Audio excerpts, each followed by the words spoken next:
There has been much speculation over the past year to do with the mysterious 8th final Guild Wars 2 profession. Owing to the fact we know it will be a returning caster class from Guild Wars 1 and the numerous hints dropped by Arenanet employees over the months, it's pretty safe to say that it will be the Mesmer. So the real question is, how does the Mesmer fit into the new game? And this is where it gets interesting. The Guild Wars 1 Mesmer was a mind-altering manipulation class. They were, thematically, designed around the concept of breaking into your enemy's mind and altering their very perception of reality. A master of illusion, misdirection, and control. To be a Mesmer meant to know the mind and capabilities of your enemies, and to know how best to turn those abilities against their owners. So the concept for the class was solid, but then came the much more difficult task of making the class play how it was described. In Guild Wars 1, the ability to interrupt enemies, to drain their energy, and to cast hexes were arguably the three biggest mechanics that made Mesmers feel like they could control people. And for the most part, this worked incredibly well. So why can't the Mesmer be the same in the sequel?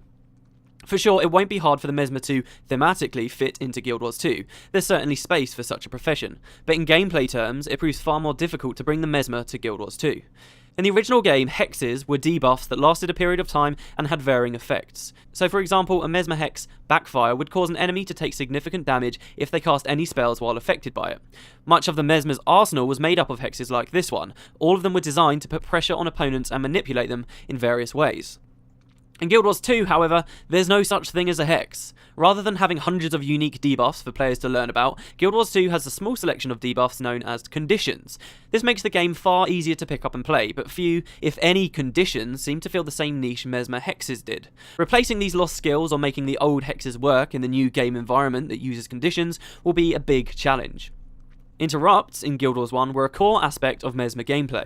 Being an instance game focused on smaller teams of players completing content, Guild Wars 1 was able to include many interrupt abilities. They could even have pretty liberal recharges without ever introducing the possibility of players becoming overpowered and permanently shutting down enemies. Guild Wars 2, however, is a true open MMO and isn't afforded that luxury. Interrupts have been heavily reduced in number and in power. They're still in the game, but Arenanet argues that in order to stay balanced, they'll need far longer recharges and to be far less common. While Mesmers will still likely have some interrupts, this leaves another huge gap in their repertoire. Then there's the changes to the energy system. A huge part of being a Mesmer in Guild Wars 1 was draining your opponent's energy, the resource used to activate skills. This forced opponents to think a lot harder about which skills they could afford to use at which time, potentially causing them to slip up under the pressure and allow you to take the victory. Energy in Guild Wars 2 does not exist. All skills are balanced purely around their recharge rates and nothing else. While I feel this is a smart decision for the game, it does remove another core aspect from the Mesmer. So you'll find after all this, there's really very little else left. With the three main mechanisms by which the original Mesmer functioned removed from the picture, it becomes very interesting wondering what direction Arenanet will take the new Mesmer in. People have suggested mind control or possession mechanics, illusionary summons, spells that interfere with opponents' UI, and pretty much everything else in between, but no suggestion so far seems foolproof.